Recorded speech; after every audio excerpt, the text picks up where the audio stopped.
आभा छाई हुई थी। समुद्र की लहरें मंद मंद गुनगुना रही थीं और समस्त द्वारका नगरी में एक दिव्य शांति व्याप्त थी।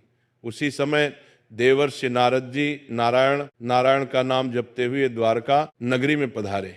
जैसे ही वे भगवान श्री कृष्ण के राजप्रासाद के समीप पहुंचे, उन्होंने देखा भगवान श्री कृष्ण के द्वार पर एक दीपक प्रज्वलित हो रहा था। उसकी लौ स्थिर, उज्ज्वल और मोहक थी। ऐसा प्रतीत हो रहा था मानो वह दीप केवल तेल और बाती से नहीं, बल्कि श्रद्धा और भक्ति की ज्योति से जल रहा हो। नारद जी ने जब उस दीपक को द्वार पर जलते हुए देखा तो उनके मन में इस रहस्य को जानने की जिज्ञासा जाग उठी और वे भगवान श्री कृष्ण के समक्ष हाथ जोड़कर बोले, हे द्वारकाधीश, हे योगेश्वर, ये दीपक जो संध्या के समय आपके द्वार पर प्रज्वलित हो रहा है, इसका क्या रहस्य है? ये परंपरा क्यों निभाई जाती है? और जो भक्ति संध्या के समय अपने द्वार पर दीप जलाता है, उसे कौन सा पुण्य फल प्राप्त होता है?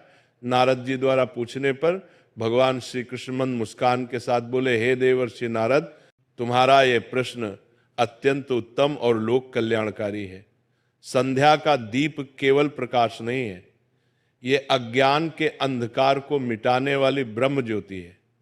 जो व्यक्ति श्रद्धा से संध्या दीप जलाता है, वह न केवल अपने घर को आलोकित करता है, बल्कि अपने कर्मों, विचारों और आत्मा को भी प्रकाशित करता है। हे मुनिश्रेष्ठ, इस संबंध में मैं तुम्हें एक पौराणिक कथा सुनाता हूं जो इस दीपक के दिव्य रहस्य को प्रकट करती है। हे देवर्षि, बहुत समय पहले की बात है, जब अयोध्या नगरी स्वर्णमयी शोभा से आलोकित होती थी।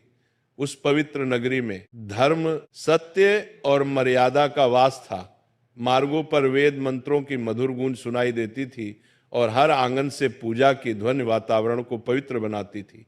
उसी दिव्य भूमि में एक अत्यंत ज्ञानी, तपस्वी और धर्मशास्त्रों में निपुण ब्राह्मण रहता था, जिसका नाम सुदर्शन था। सुदर्शन का जीवन ज्ञान का प्रकाश स्तंभ था।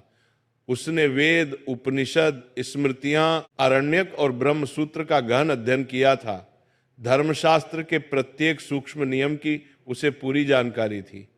यज्ञ अनुष्ठान और वेद पाठ में उसकी निपुणता इतनी अद्भुत थी कि नगर के लोग उसे ब्राह्मण श्रेष्ठ कहकर संबोधित करते थे। परंतु हे देवर्षि, उसके पास ज्ञान तो था, किंतु भक्ति का मधुर रस उसके जीवन में नहीं था। वह पूजा करता था, पर केवल एक कर्तव्य के रूप में। उसके हृदय में श्रद्धा की वह आर्द्रता, प्रेम का वह भाव और समर्पण की वह गहराई नहीं थी जो किसी सच्चे भक्त के हृदय में होती है। उसके जीवन में यह कमी उसके ही घर में पूरी होती थी, क्योंकि उसकी